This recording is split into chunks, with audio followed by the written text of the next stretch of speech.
requirement is that the work must have been independently created.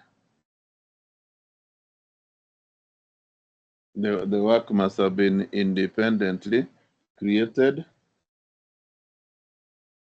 and was not copied from any other source. That is the American standard of originality. So if you can distinguish this standard with the one in the UK, the one in the UK does not require minimalist of creativity. The one in the UK, if you can remember the Oxford university case, it says that the work must have originated from the author himself, and the work was not copied from any other person. And that's all that is required for originality in the UK. But you can see now in the USA, there is a second limb of requirement to the effect that the work must demonstrate some minimalist of creativity, as it were. So, just like in other jurisdictions, the concept of originality in the USA was a construct of the judiciary. So it was the Supreme Court, the Federal Supreme Court of the USA, which set the criteria for originality in copyright in the USA. And this criteria, which was set, as I have indicated, is different from that is in use in the UK. So this United States approach tended to raise the standard of originality and thereby giving it its true meaning, as it were. So the case which the Supreme Court of the USA analyzed or deconstructed in order to give originality its true meaning is the case of Pfizer Publication Incorporation. Pfizer Publication Incorporation. Pfizer is F-E-I-S-T.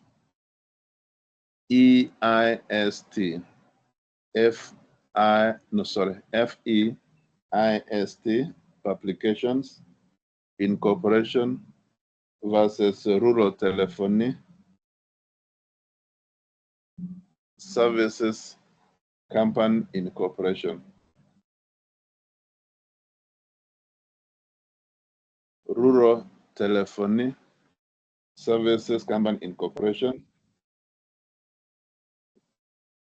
I repeat the parties: Pfizer Publications Incorporation versus Rural Telephone Services, Telephony Services Company Incorporation, 1999, USA 34. In this case,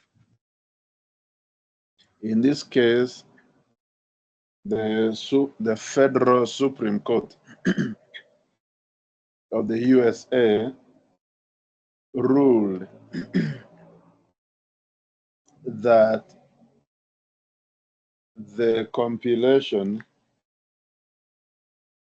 of telephone directory data is not a copyrightable matter because of lack of originality.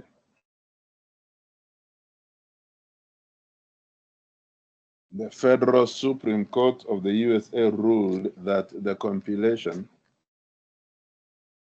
of telephone directory data is not a copyrightable matter for lack of originality.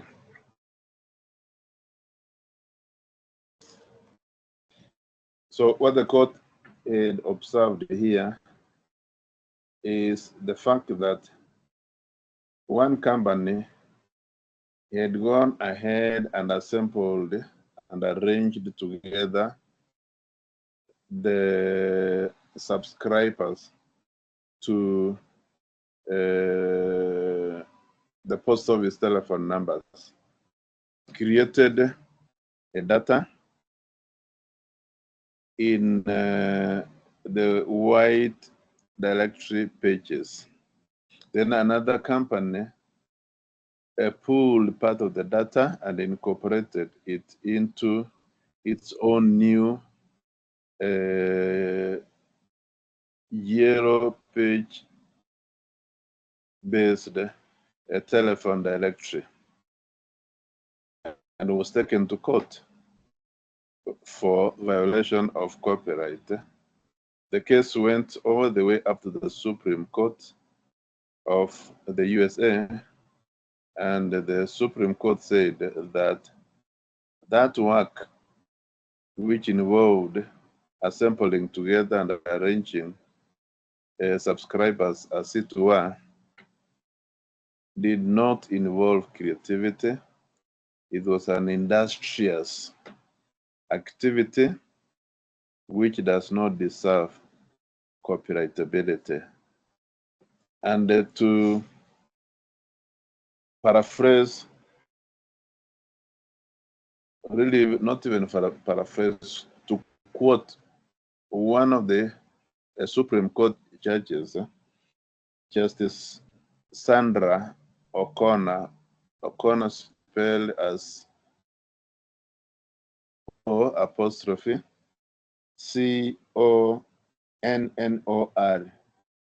O'Connor, Sandra, at page 367. This is what she said.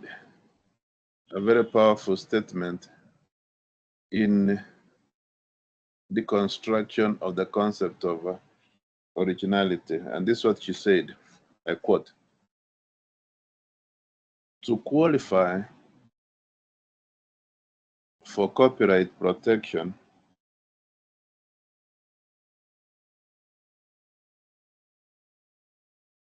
a work must be original to the author,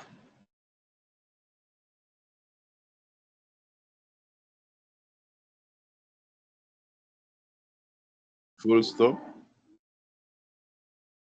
Original, as the term is used in copyright,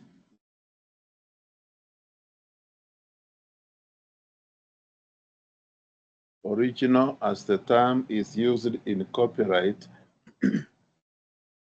means that the work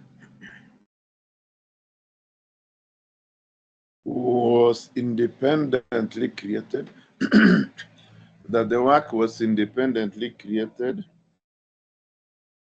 by the author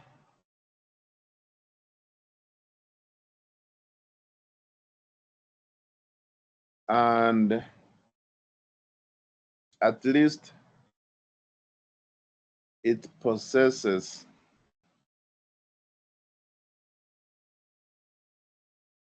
a modicum of creativity.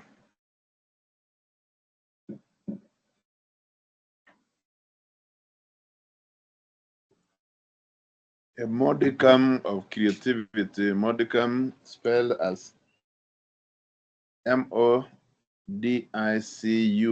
modicum, meaning the minimalist. Then we continue quoting, compilation of data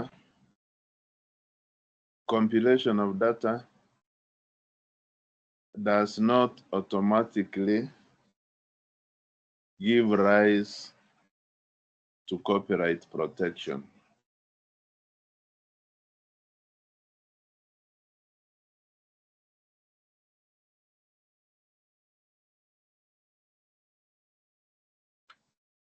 there must be creativity. There must be creativity.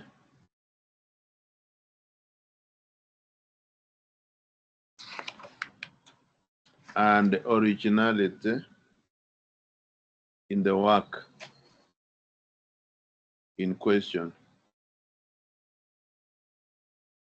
And that the sweat of the brow cannot give rise to copyrightability. Full stop, end of quote. Full stop, end of quote.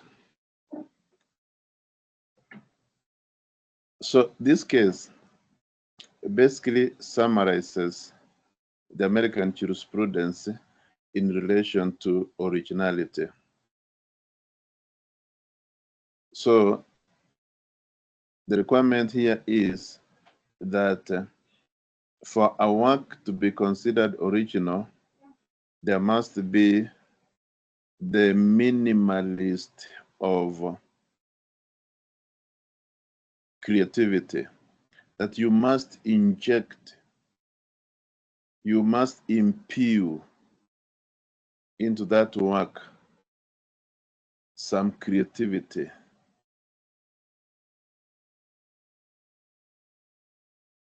You must throw into the work the so-called the creative spark, so that the work attains copyrightability, something which is different from the UK. And you can see the court is very emphatic that the sweat of the brow cannot give rise to copyrightability. And in referring to the sweat of the brow, the court is specifically making reference to the UK, because the UK copyright jurisprudence in relation to originality is the one which considers more of industriousness as a basis for originality. This court is making reference to it and saying, this America, our own tradition vis-a-vis originality is different. It's not based on the UK sweat of the brow doctrine. It's based on modicum of creativity. Now, let's look at India.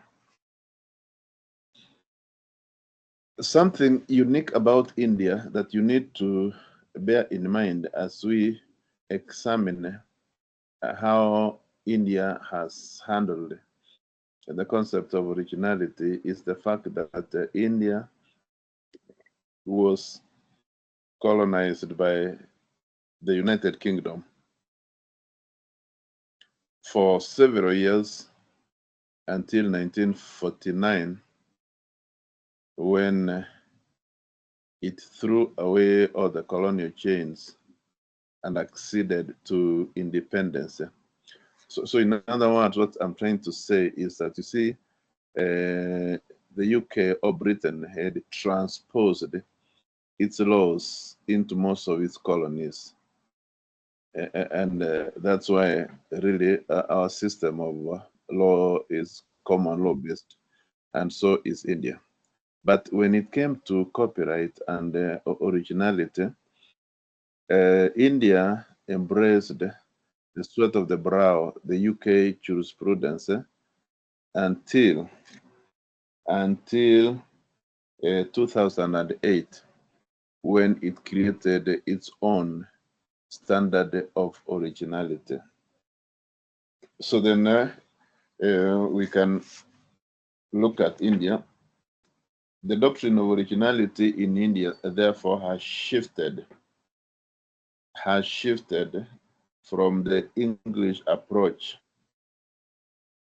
which is based on the sweat of the brow principle. And in doing so, India has holistically embraced the United States approach, which places greater emphasis on creativity,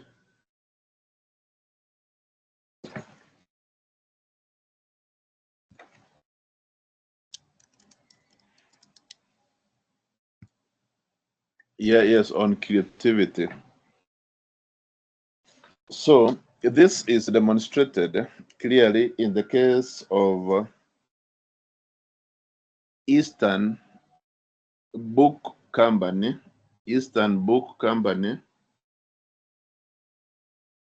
and others versus DB.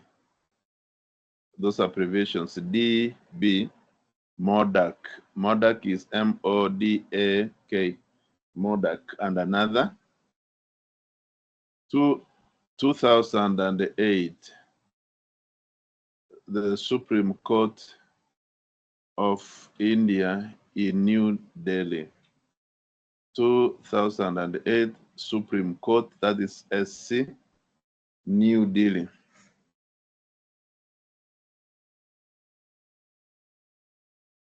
So the Supreme Court of India, in its landmark ruling, in this case, held that a work is original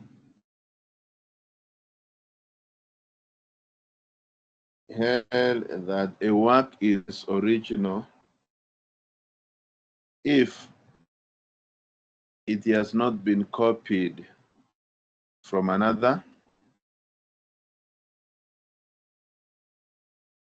comma, if it has not been copied from another, comma, originates from the author, comma, and possesses a minimal degree of creativity,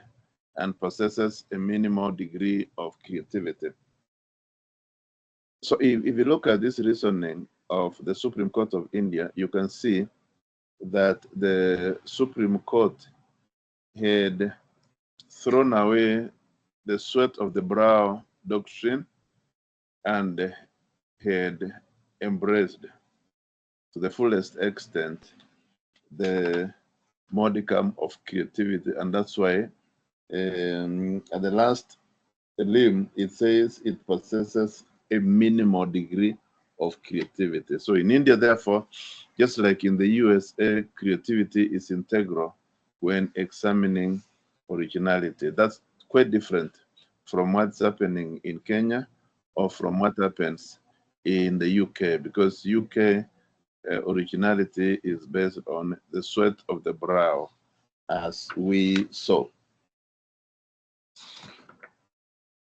Let's now go to the European Union. The European Union, for a long time, the United Kingdom had not been a member of the European Union. So even with a very brief stint of membership in the European Union, the UK again pulled out of the European Union during the Brexit.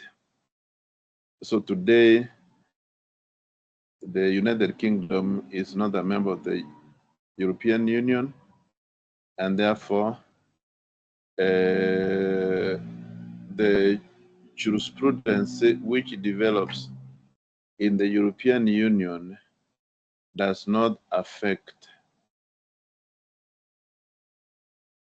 that of the United Kingdom, because United Kingdom now operates independently within the doctrine of sovereign authority, its own jurisprudence.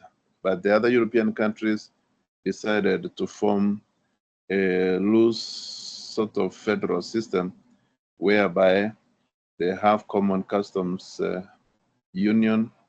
They have the common currency, the euro. They have one parliament which transacts its business from Brussels in Belgium, and therefore they also have a common court called the Court of Justice of the European Union. The Court of Justice of the European Union. CJEU. CJEU. So this is the court that has tried to harmonize generally intellectual property, copyright, and more specifically, the concept of originality within the European Union by giving directives, by giving opinions, and handing out judgments that form a basis of subsequent decisions within the European Union. So even at the European Union level, the Court of Justice of the European Union has developed its own unique jurisprudence for originality, which jurisprudence digresses from the sweat of the brow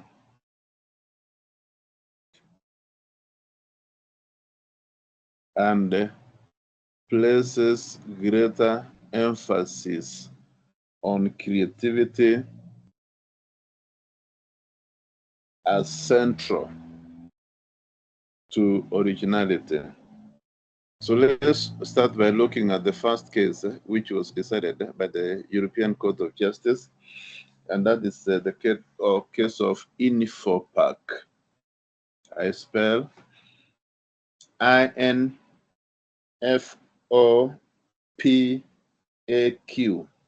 Infopac International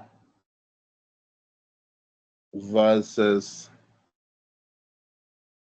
Dark Blades. I spell Dark Blades.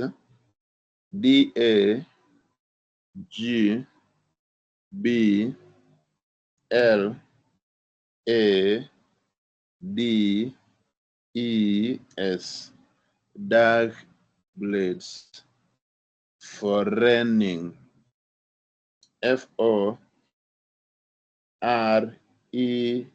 FORENING 2008 CJEU. So all these cases can be obtained online.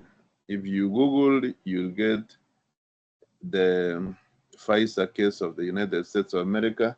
You can get this one of Infopac and try to read them so that you can understand how jurisprudence in relation to originality is developing across the world.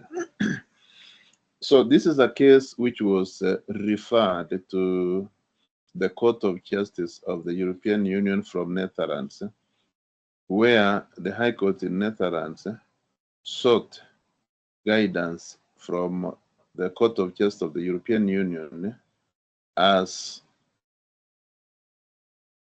what originality meant in terms of the directives which had been issued by the European Union Parliament on copyright and related rights. That's now, the directive was issued in 2000, I suppose it was issued in 2001.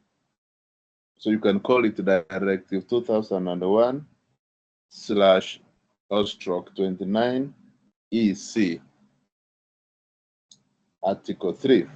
So this was now the request from the High Court in the Netherlands, seeking to know the meaning, or requesting the court now to interpret the meaning of originality in terms of the European Union Parliament Directive 2001/29/EC Article 3, Sabbatical 2. And this is what now the court said. The court said that a work of authorship is only original in the sense that it is the owner's own creativity.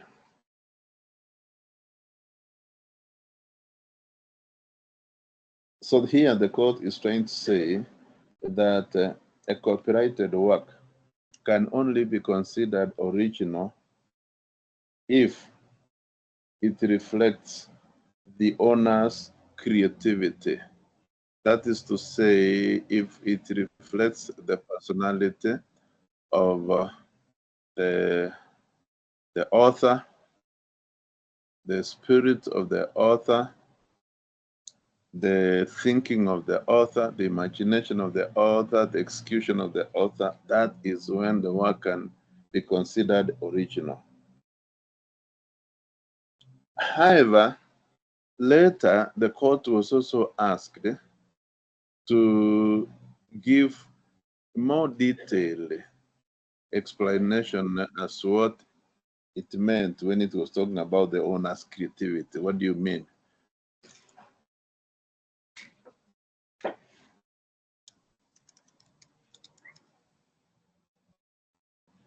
Because the concept of the owner's creativity had started raising controversies and concerns, because it was quite ambiguous that what is this that the Court of Justice of the European Union meant when it was saying that the work must be the owner's own creativity. And what are the parameters of the owner's own creativity?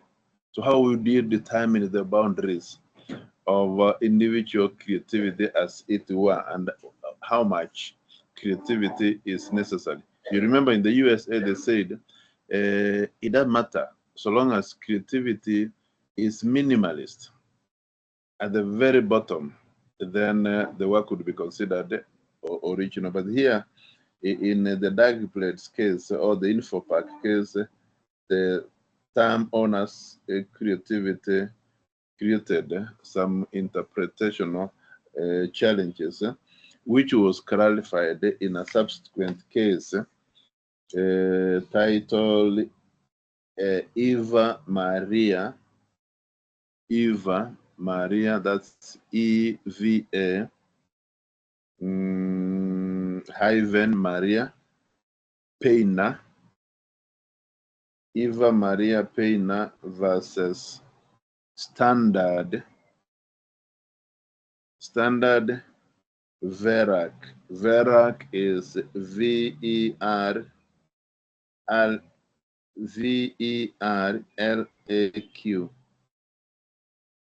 2010 Court of Justice of the European Union. So in this case, the court is trying to explain much more deeply what it meant by owner's own creativity. And this is what it said. This is what it said, and I quote, "Intellectual creation is deemed to be the author's own. Intellectual creation is deemed to be the author's own if it reflects his or her personality,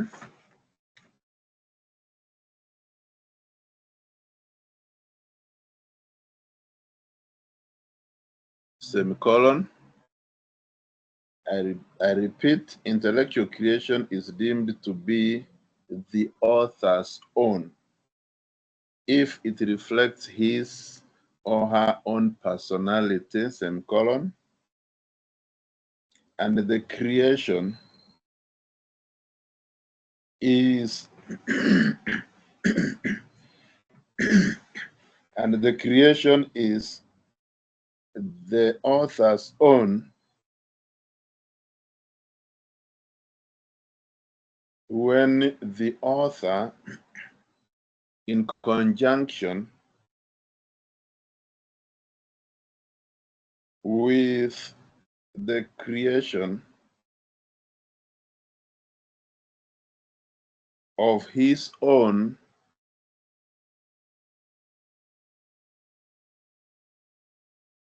or her own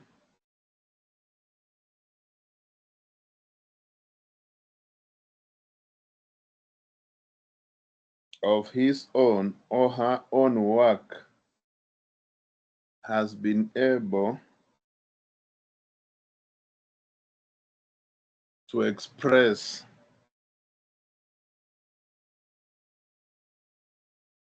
his or her own creative ability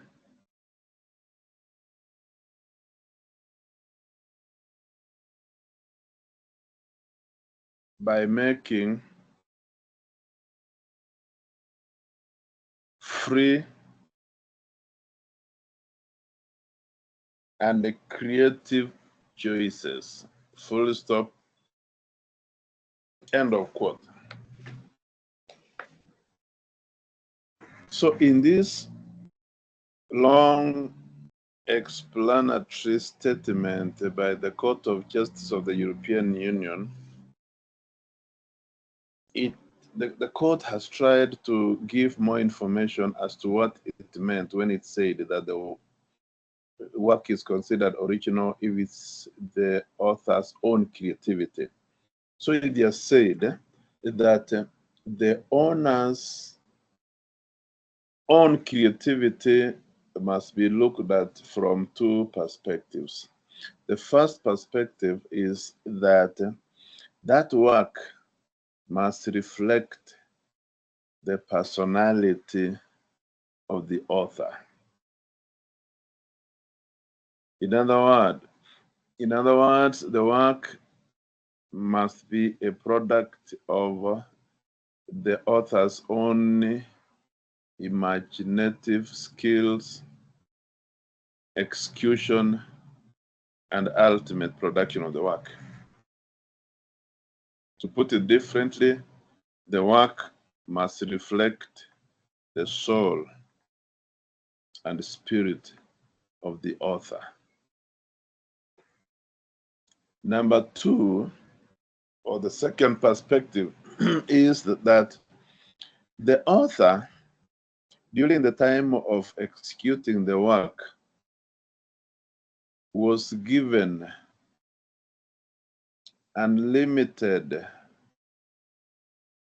latitude and freedom to exercise his creative endeavor, meaning that his creative choices were not limited. Let me give you an example of situations where one's creativity sometimes is limited. We look at the playing of soccer.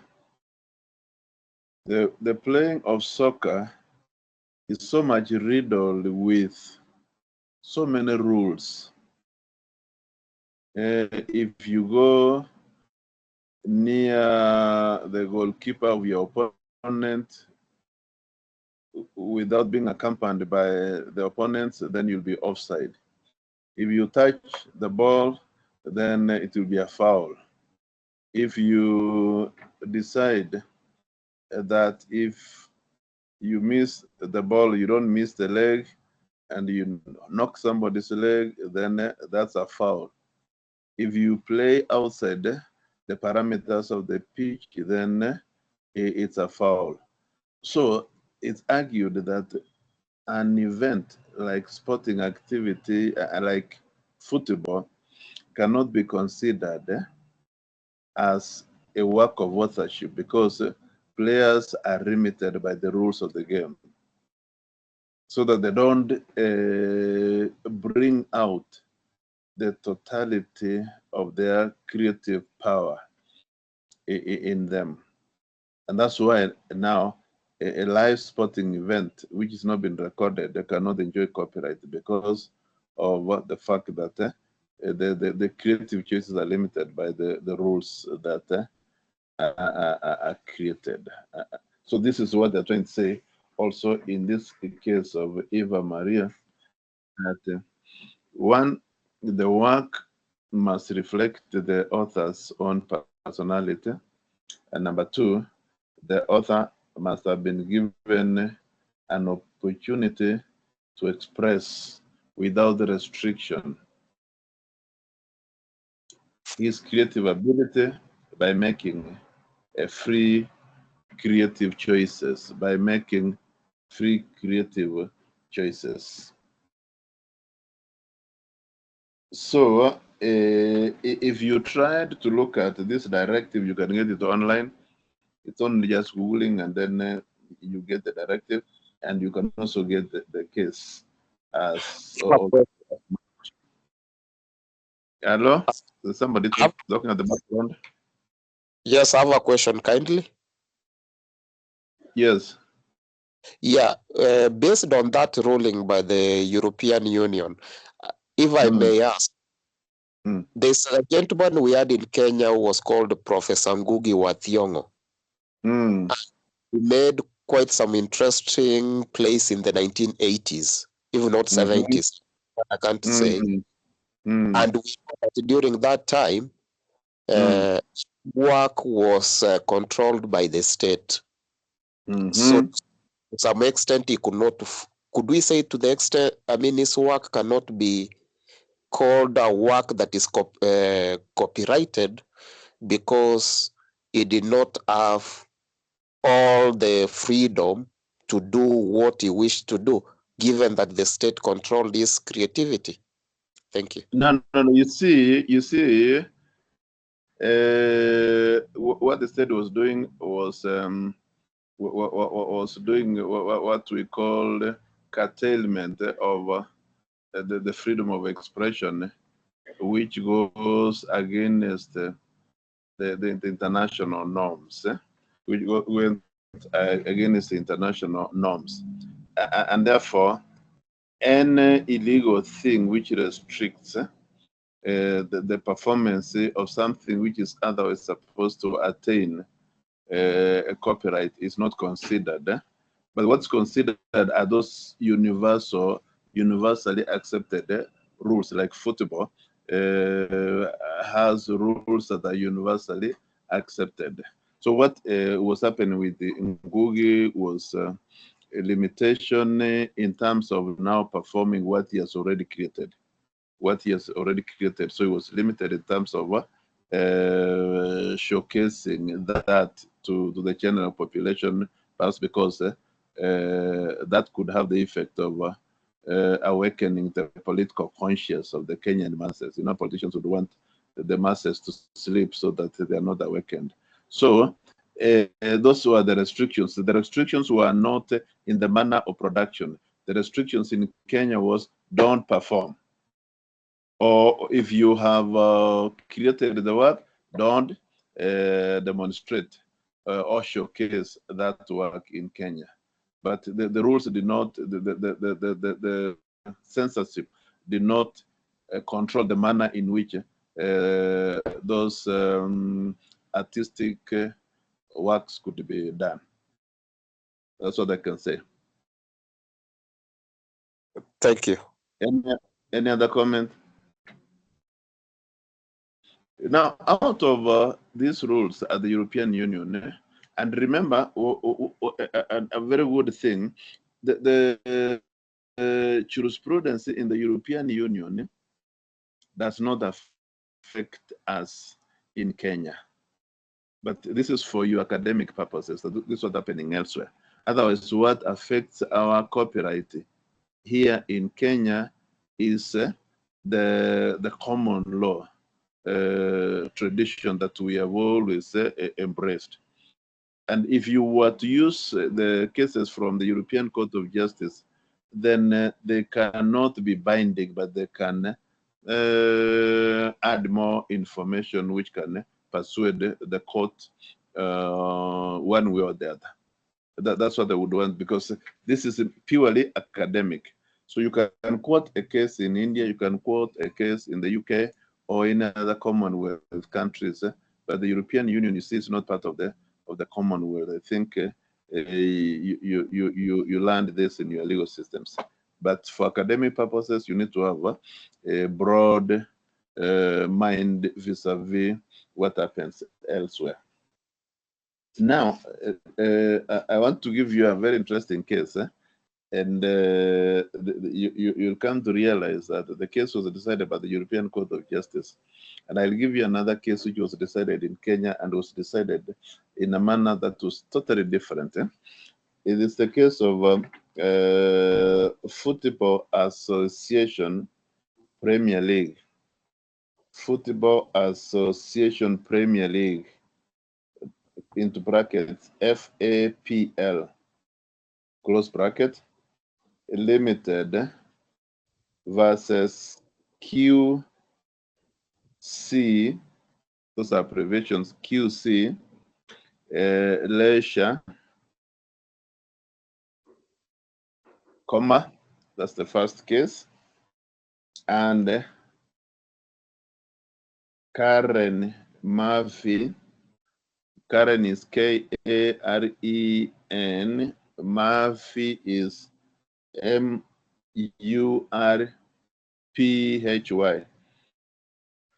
Karen Murphy versus Media Protection Services Limited. The case was filed the reference was made in 2008, and the case was decided, or judgment was handed down in 2011. Now, these are two cases. The two cases were referred at this time. United Kingdom was a member of the European Union. It hadn't quit the European Union, so it made this reference. And these references were made, one from Scotland, another one from Britain. But you know that the Football Association Premier League, this is the body which manages the English Premier League, the Premier League matches that we watch, Arsenal, Manchester United, Liverpool, etc., are all managed by this body, Football Association Premier League, otherwise abbreviated as FAPL. Now, this body was concerned that the coders that they had distributed to enable the public to watch their matches or matches played by teams under their jurisdiction were somehow being abused in the sense that some decoders were sold more cheaply in Greece. And then they could be re-imported back to England. Imagine they were sold at cheaper rates, and then the monthly subscriptions payable for those decoders sold to Greece was supposed to be lower than the subscribers in the UK and Britain. So smart guys went to Greece, bought those decoders, brought them to the UK, and they started watching the English Premier League matches at cheaper rates than other people in the United Kingdom. And the same practice was replicated in Scotland. And FAPL felt injured commercially, felt that their rights were being violated, and therefore they went to court. And in the UK, and sought the intervention of the court by ruling that those BAPs in the UK that were using those decoders meant for Greece and showing the matches in the UK were violating the copyright of the FAPL matches. Then the high courts in Scotland and Britain referred the two cases to the Court of Justice of the European Union, the Court of Justice of the European Union, seeking interpretation of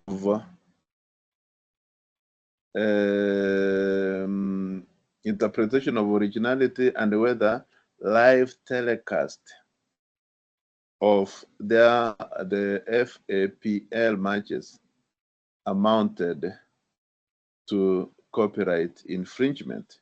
In other words, they wanted to know whether there was originality in the telecasting of football matches. So the court, the European Court of Justice, in paragraph 98, emphatically ruled that live broadcasts of sporting events do not constitute the author's own creation.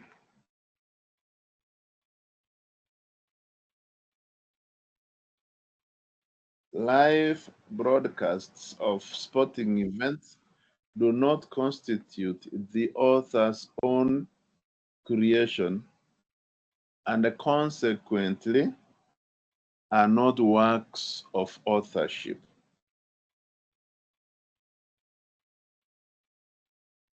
And therefore not copyrightable. So the Court of Justice has given guidelines here that if you broadcast live, you go to the field, you record into Medium, you add whatever you add and transmit now to the public, that is not a copyrightable matter. Compare this case with the Kenyan case of Kenya Broadcasting Corporation.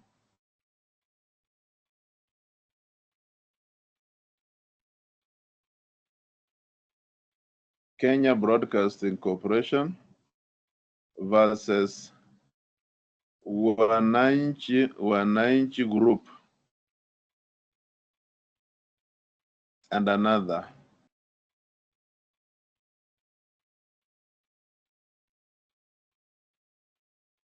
Kenya Broadcasting Corporation versus Wananchi Group and another. 2014 in Nairobi. So what happened in this KBC matter was that during the 2014 FIFA World Cup, which took place in Brazil, KBC had acquired from FIFA exclusive right to transmit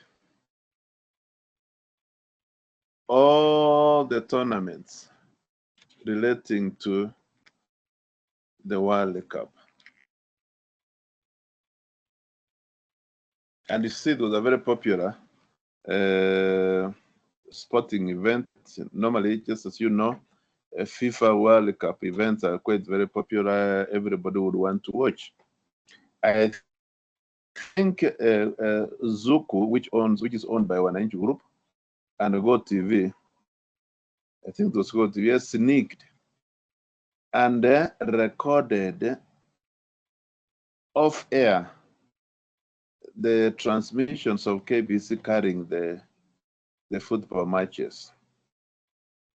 So they recorded and put those transmissions into their bouquet and started offering them to their subscribers as if they constituted one of their program content.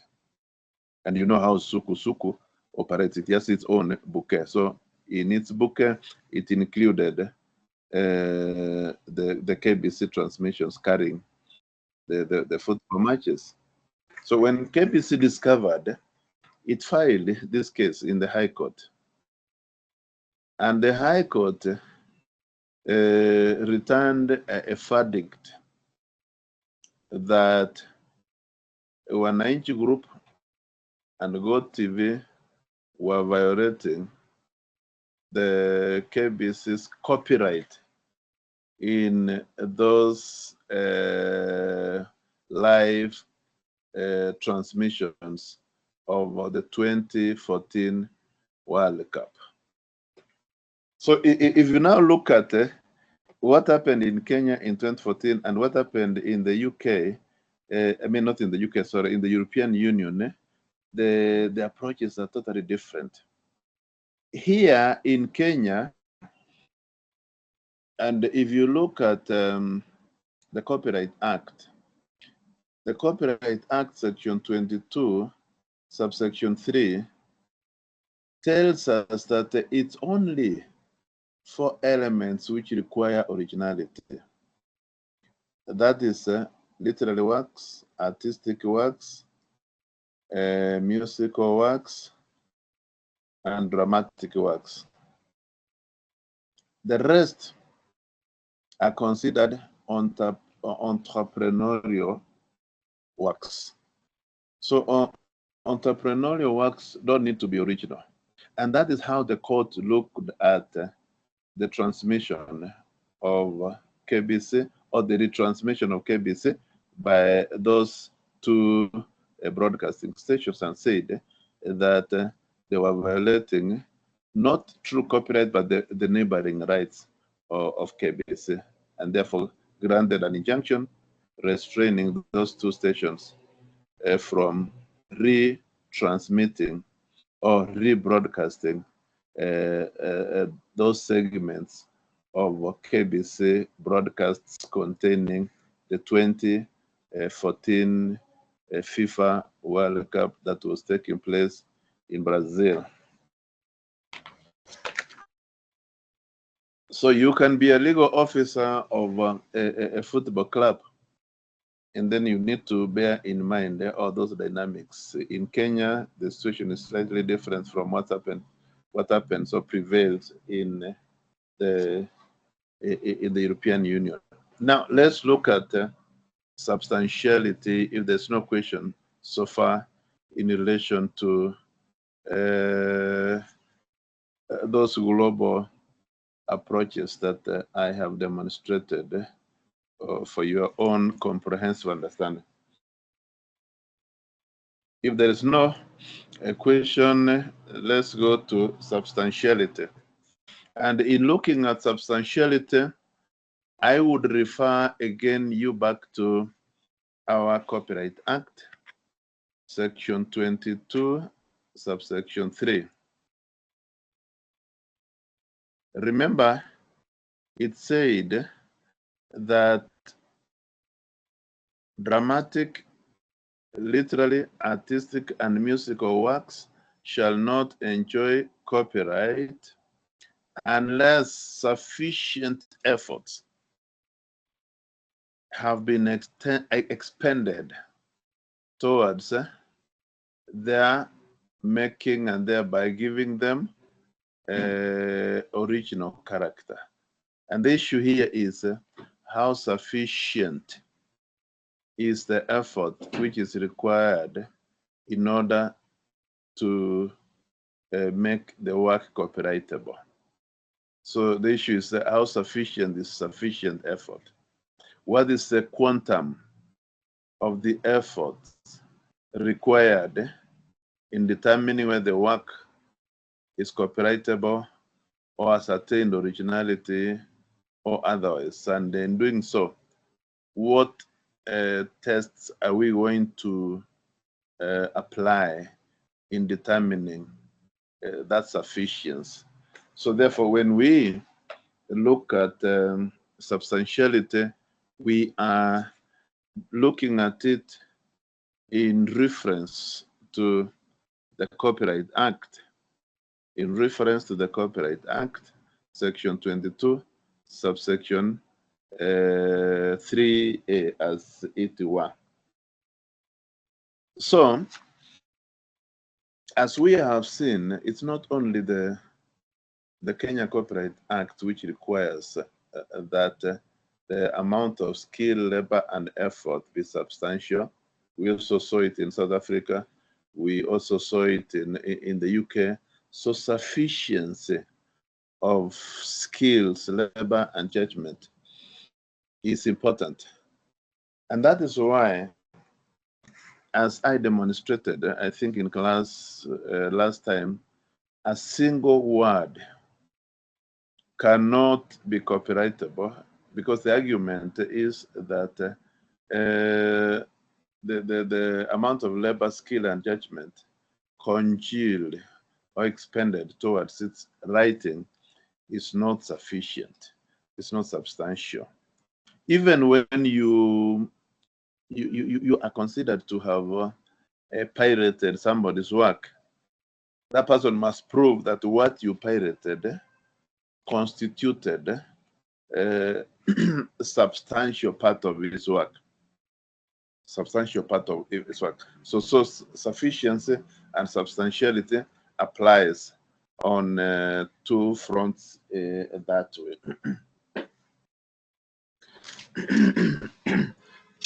So as indicated, most copyright laws require that the amount of skill, labor, and judgment necessary to generate copyright work or copyrighted work is substantial. But these copyright legislations do not set the parameters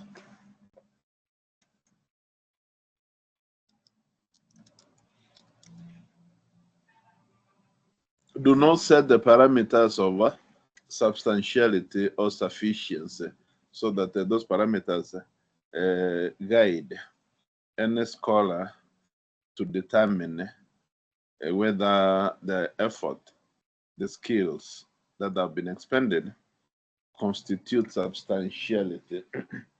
So this standard was set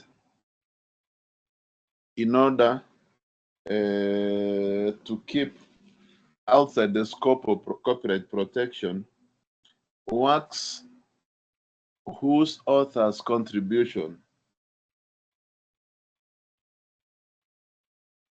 or creative output is trivial, is minimal. You know, you cannot use in intellectual property, you cannot exercise the minimalist effort in doing something and you say, yes, now I need copyright here. For instance, you check the spelling of my name and then you say, okay, you have misspelled your name, I've changed 2 letters and therefore I deserve to enjoy copyright. No, your contribution is minimal and cannot be regarded as a copyrightable as such. Now we are going to look at the principle all the principles employed by way of case study so that you can determine really what that is. So the first case is the case of Francis. Francis.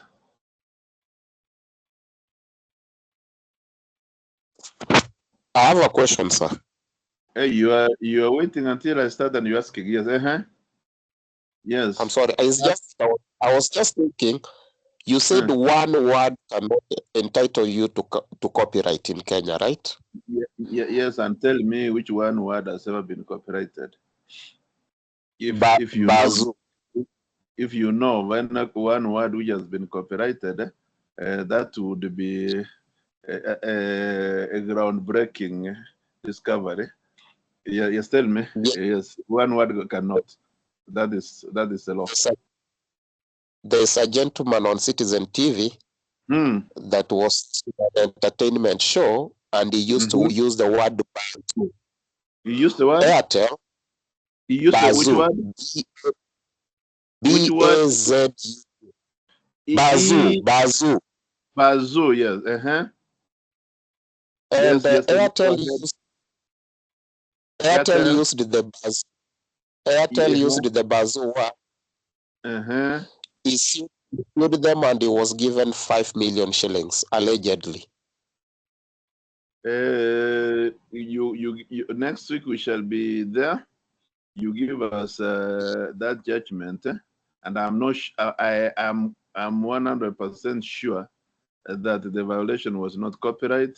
It must have been based on trademark. But give us a copy of that of that judgment. Okay. In other words, what I'm trying to say is that you cannot copyright a single word. You can only trademark it. And I want to give you some authorities, starting from the UK, and then we see. So would you manage to get a copy of that ruling? I will look for it, sir. Just look for it, and also carry out your own private research to know whether the case was anchored on copyright or it was anchored on trademarks. I will. Thank you. Okay. So let's look at the case of Francis Day and Hunter.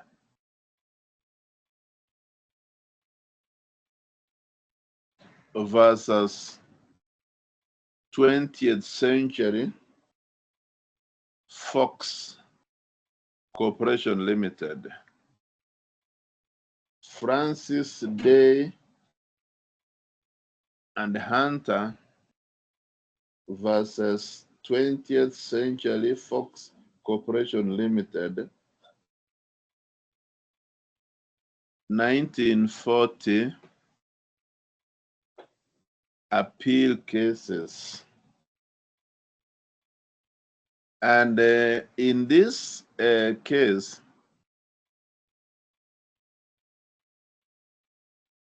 the court held that the use by the defendant, so the defendant here, used to make his film the title of the plaintiff's book or literary work. And the title was The Man Who Broke the Bank at Monte Carlo. The title is The Man Who Broke the Bank at Monte Carlo. That's the end of the title of the book.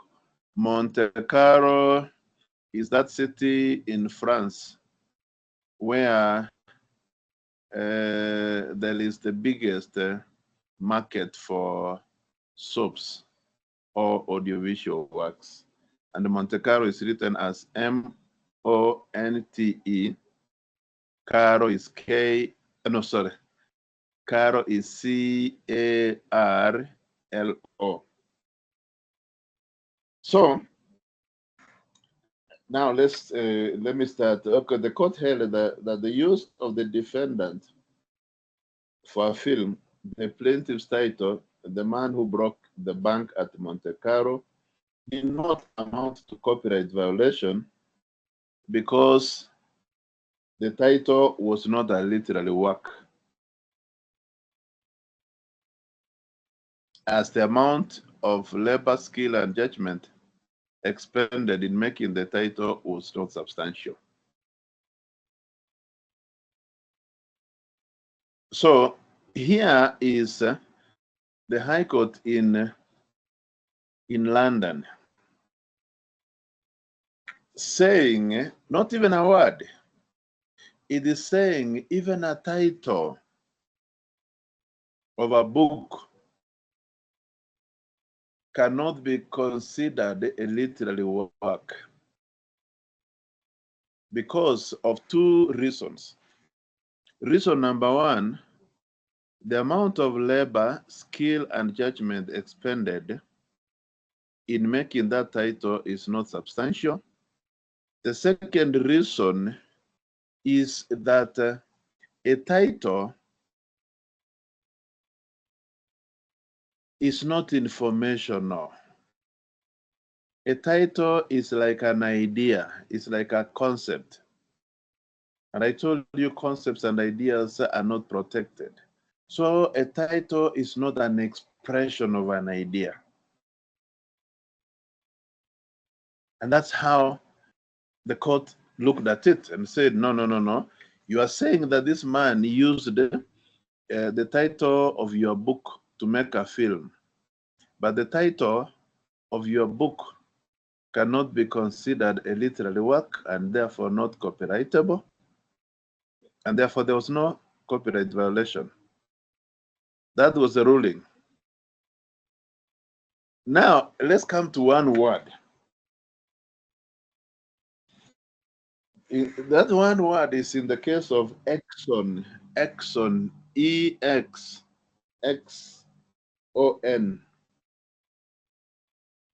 Exxon Corporation versus Exxon Insurance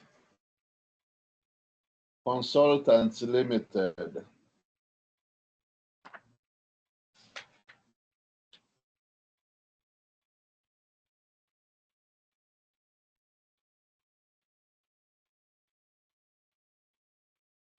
In 1981,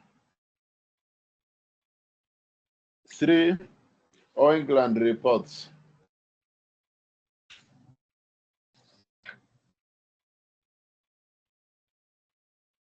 England reports. If I can give you brief facts of this case, is that this company called Exxon wanted to rebrand. Sometimes you can use a name that for such a long time that you feel that no, this brand is not strong. I want to rebrand and come up with a new, more energetic brand name that can be appealing to my audience, my consumers, and things like that. So this is what Exxon decided to do. And they deployed the researchers to move around and they look for a name. They spent a lot of money and interviewed their consumers, potential otherwise. And after a lot of soul searching, they settled on the name Exxon. And started using it. When they started using it, soon after starting using, they discovered that the defendants were also using the same name.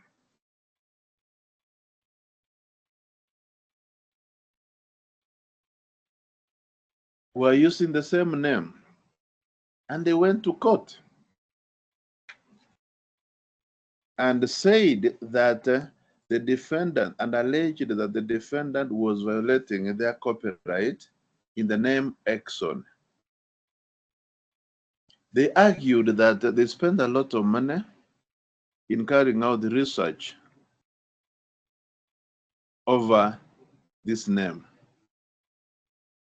They further argued that the name Exxon or the word Exxon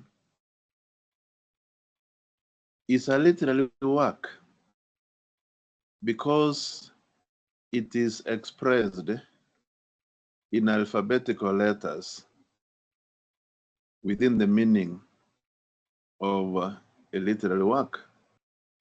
And therefore, the defendant was violating their literary work as it were. And this is the verdict of the court. The court returned the following verdict.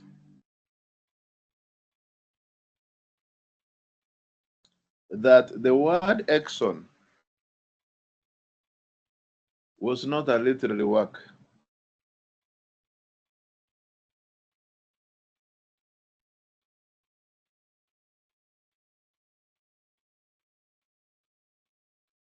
And was not copyrightable. First, because the creative contribution expended towards its making was not substantial.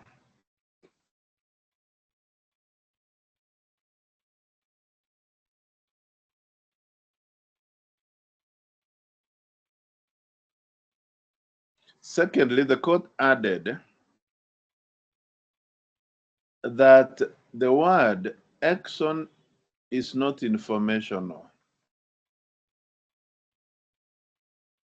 It does not give information. It does not give literary pleasure. The word is simply an idea or a concept. And copyright does not protect ideas or concepts. And therefore, the case was dismissed.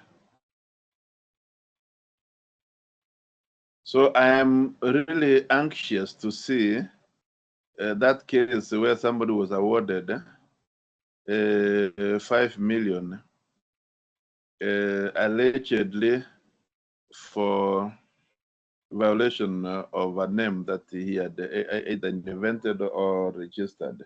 I would want to see that. So you can see now, this is now an authority, or the two cases constitute statutory authorities to the effect that a single word is not copyrightable, nor is the title of a book. For instance, you get the title of the book, The River Between, and you, assuming you've never heard of even the book authored by Ngui wa Thiong'o, River Between, you have heard it for the first time, you would start wondering, what is this thing called River Between? Is this person meaning Tigris and Euphrates? Those are the two rivers that are adjoining one another, and whatever that could be in between could constitute what is considered the river between. What is it? It will be quite ambiguous. Think of all other books, Animal Farm as a title. What is it now? Animal Farm, where? In your village, or what is it? It does not give you information. So a title really is also equivalent to a concept, unless you transform that concept into an expressive form, then it would not be copyrightable. But I'm not saying that it cannot be copyrighted. It cannot be protected, but I'm saying that it cannot be protected under copyright. it can be protected under trademarks or unfair competition or under geographical indications. But as far as one word is concerned, copyright is innocent.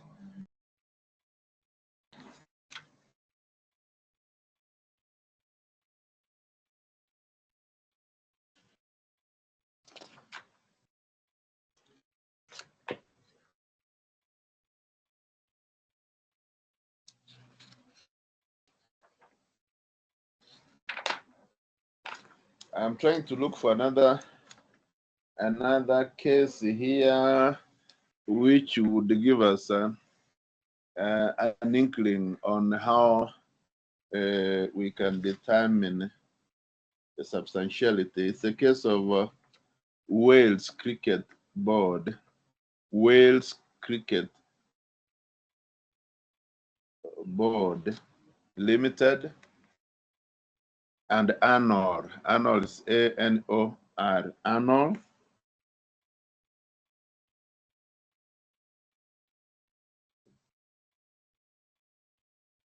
Versus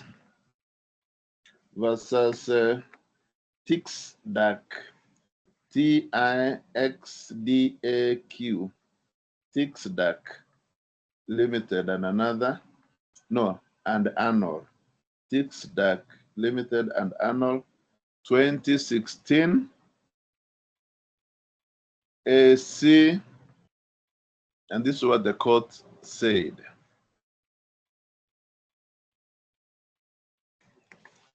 And more specifically, this is what Judge Arnold said. Arnold, A-N-O-R-L-D.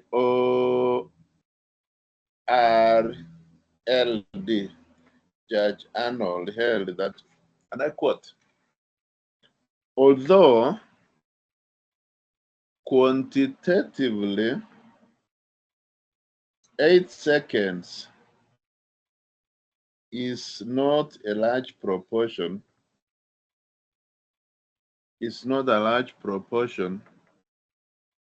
of a broadcast film lasting 2 hours or more.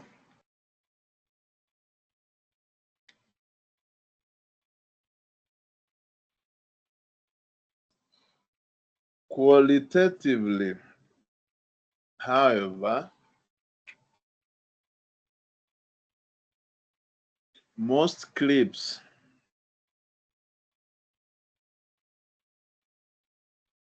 uploaded constituted highlights of matches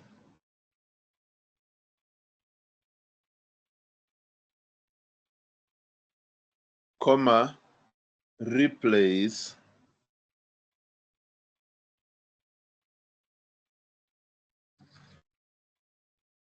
and the like.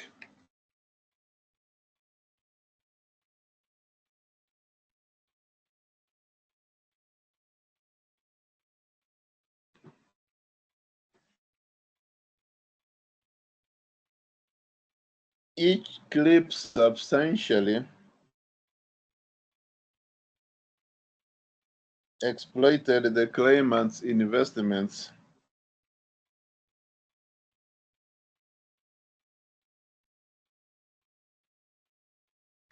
in the broadcast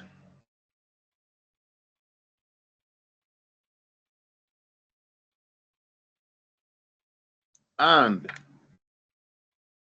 accordingly each clip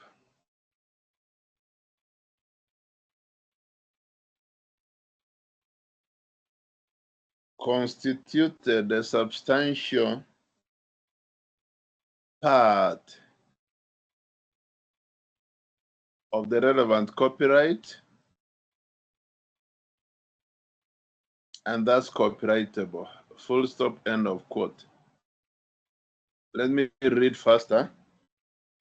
Although quantitatively 8 seconds is not a large proportion of a broadcast film lasting 2 hours or more, qualitatively, however, most clips uploaded constituted highlights of matches, replays, and the like. Each clip substantially exploited the claimant's investments in the broadcast, and accordingly, each clip constituted a substantial part of the relevant copyright and thus copyrightable. This case is giving us a very interesting scenario. Remember, the previous two cases applied what's called a de minimis rule. A de minimis meaning that there is a quantum of words that cannot give copyright, like the title of a book or even a single word. So that's what we call the de minimis rule. And therefore, in the two cases, the standard that has been applied here is what's called quantitative. So you look at the quantity in terms of words, which would constitute an expressive form of a literary work.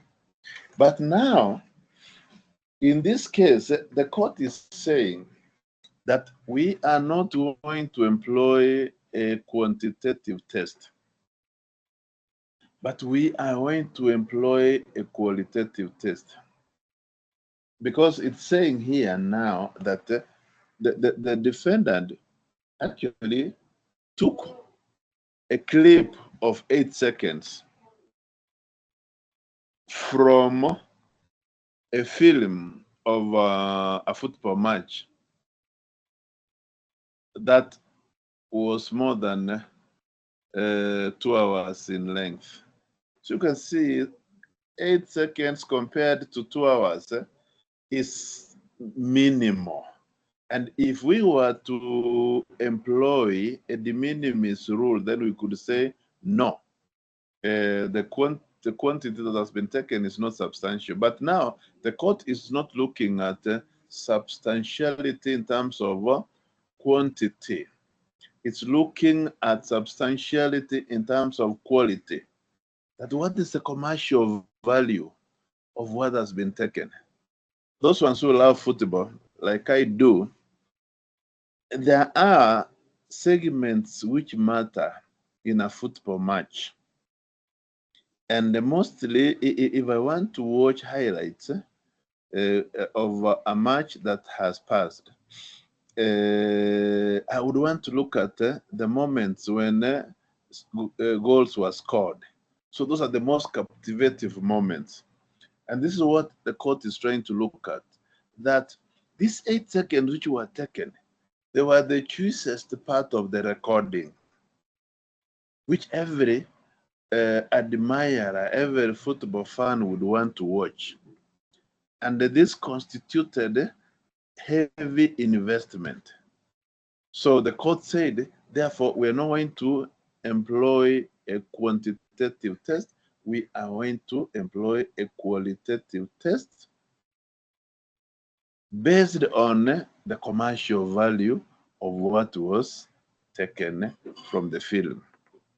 And it said that therefore 8 seconds was substantial qualitatively. So then, which standards can we say can we employ in Kenya? Which test not really standard, let's say test. Michelle.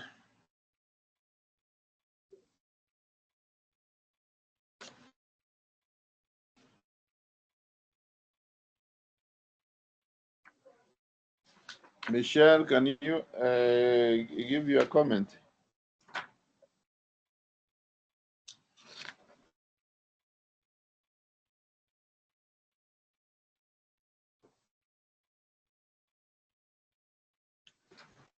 Anybody? AI emerge, artificial intelligence. Any comment?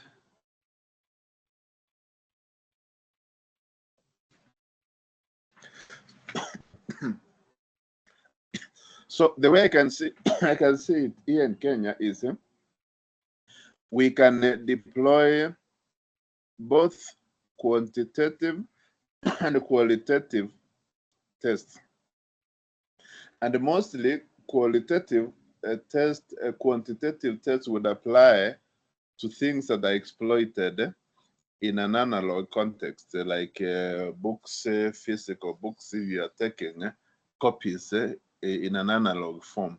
But those things that appear in a digital format online, then a qualitative test is employed. And this qualitative test can be determined using the following factors. Not quantity, but number one, how central was the element which was taken from the first part? How central, how critical is the element which was taken? Not the quantum, but how central. Number two, do the selected parts constitute an essential characteristic of the work? Does the selected part do the selected parts constitute an essential characteristic of the work? Number three, would the part taken jeopardize or compromise the commercial interest of the author? Would the part taken jeopardize or compromise the commercial interest of the author? And in this case that we have just seen, the court considered the last factor and concluded that what was taken out of the 2-hour film could jeopardize or compromise the commercial interest of the plaintiff, and therefore declared that qualitatively the 8 seconds taken away from the 2-hour audiovisual recording constituted a substantial part of the original work, and therefore that amounted to copyright violation.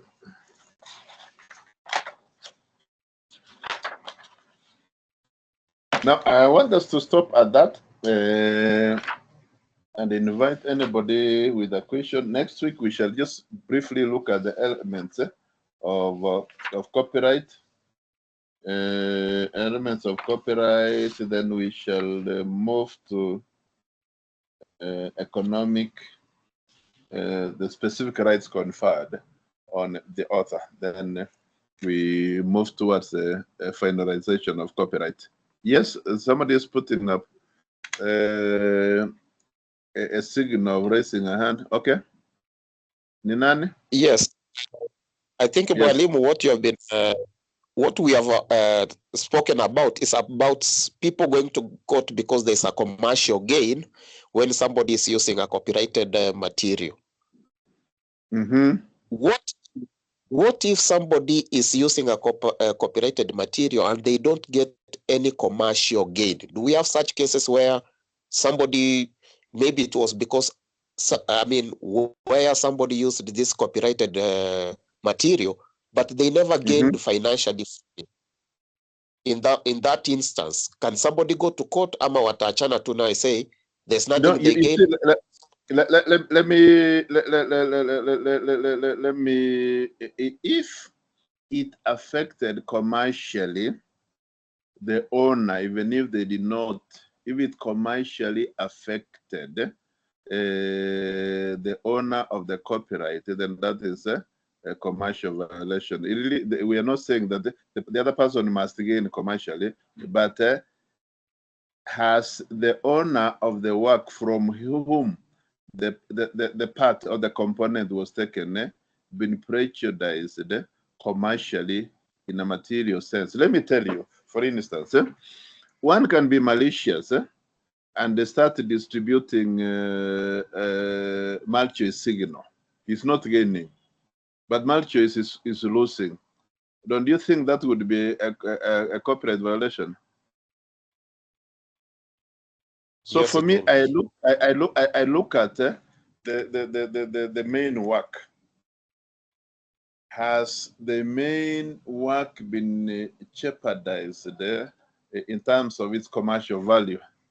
And as the owner suffered? Yes, whether the person who took the part is going to gain or otherwise, it's not. For instance, let me give you an example. You want to be an MCA in your ward, and then you decide that now all the secondary schools should have copies of certain set books. And then you come to Nairobi here, you take photostat copies without liaising with the owner, and you go and distribute. You may have not gained commercially, but you have affected the commercial interest of the owners of those books. So we look more at the integrity of the original work, which was pirated. Have I answered your question? Yeah, so fake news falls in that place, right? Which one? Fake news. You know, news is not. Yeah, well, okay. What I'm saying is that news is not copyrightable. What is protected is the form in which it's been expressed. In which it's been expressed. So, so what's the value in fake news? Because you see, really, that anybody would want to protect. Let me find out. I'm saying really, what people propagate fake news. Really not for a long duration, not for a long duration. But again, if it's expressed, we know what's protected is the expression. Whether the expression is an exaggeration or something untrue, the court doesn't really consider, or copyright doesn't consider much in terms of the content, even the quality. It considers really the expression.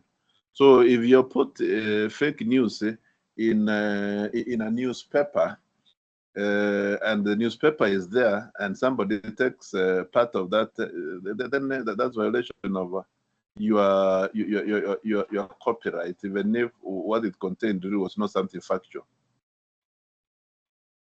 Thank you. Although another one would say, no, what's the moral? What's the morality of protecting something which is not factual? But the guy would say, no, that's my work. It's my literary creation. It's written in English. I researched this thing, and therefore, whether it's fake or otherwise, it constitutes a literary work. Let me hear any other comment from others. Munyoke.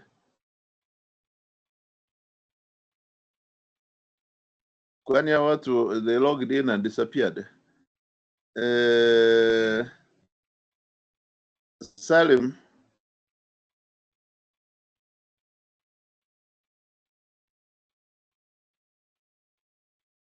I'm seeing Fantas. Yes, Fantas, you have the floor. Vous avez la parole. Or you didn't want to ask a question? I think he has pulled down the hand. It may have been pasted in error.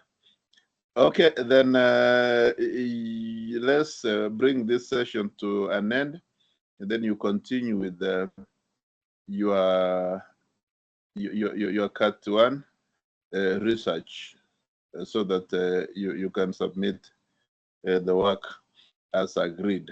Otherwise, it was nice being with you virtually. Have a nice day. You too, sir.